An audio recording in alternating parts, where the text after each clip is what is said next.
एक आदमी जो खुद को पोपटलाल कहता है अपने पोपट के साथ मंदिर के बाहर बैठता है। वो अक्सर लोगों को झूठी भविष्यवाणी बताकर पैसे हटता था, इसीलिए कुछ दिनों से उसके पास कोई ग्राहक नहीं आ रहे थे। वो परेशान था। आहा, अब मैं क्या करूं? 2 हफ्ते से मेरे झांसे में कोई नहीं आ रहा है। जो बचे हुए पैसे थे वो भी मेरे अय्याशी में उड़ गए। एक आदमी जा रहा था।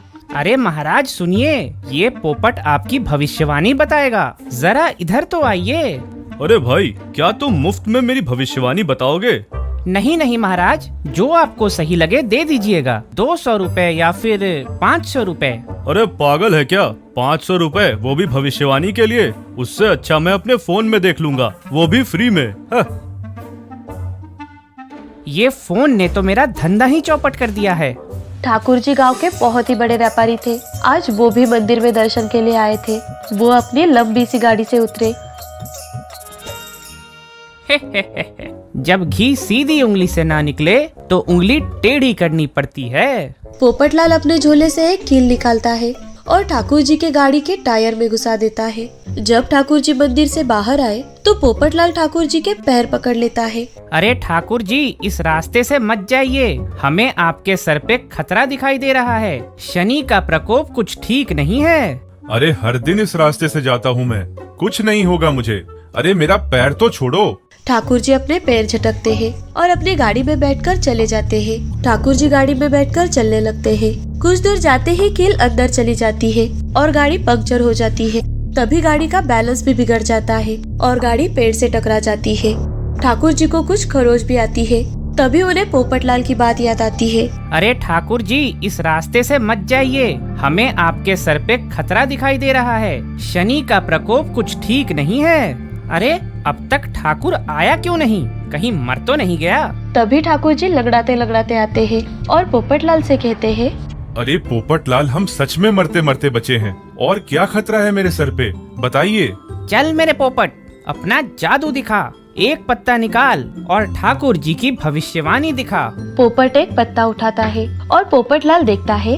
अरे बाप रे, आपके सर से अभी तक खतरा टला नहीं है। आपके कारोबार में भारी नुकसान होने वाला है। पोपटलाल, इसका कुछ हल बताइए।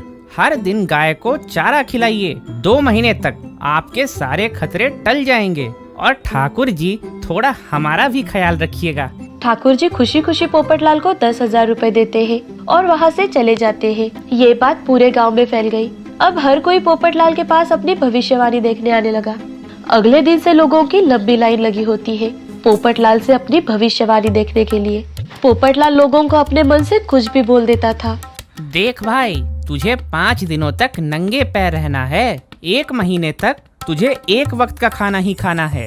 गलती से भी कुछ और मत खा लेना। तुझे अंधेरे होने से पहले सो जाना है और सूरज उगने से पहले जग जाना है, समझा? तुम्हारी सारी परेशानियां दूर हो जाएंगी। उसी लाइन में ठाकुर जी का बेटा आनंद वहाँ पर खड़ा होता है।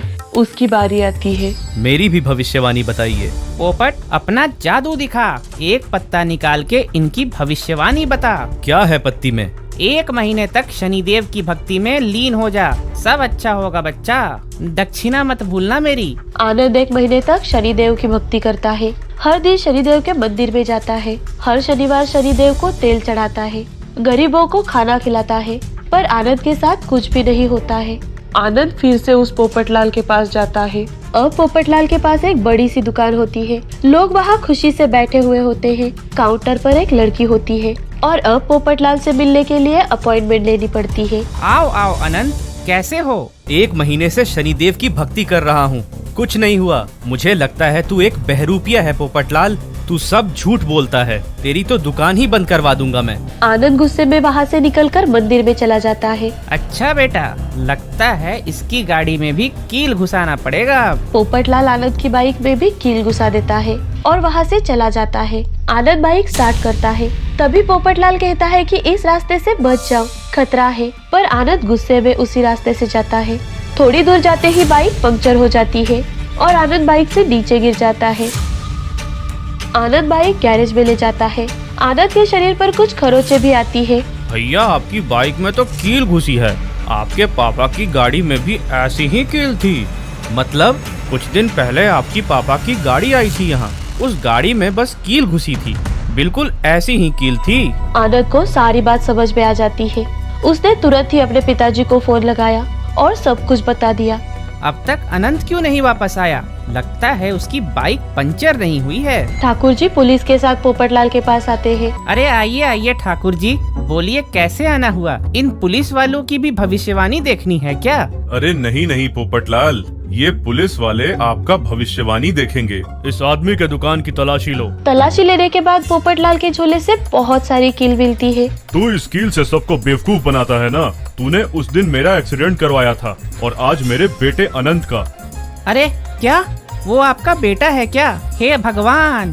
पोपटलाल अब थाने चल, तेरी अच्छे से खातिरदारी करेंगे हम वहाँ। पोपटलाल भी अपना गुनाह कबूल करता है और उसे 1 साल की जेल हो जाती है। आखिरकार लालची पोपटलाल का बुरा हाल हुआ।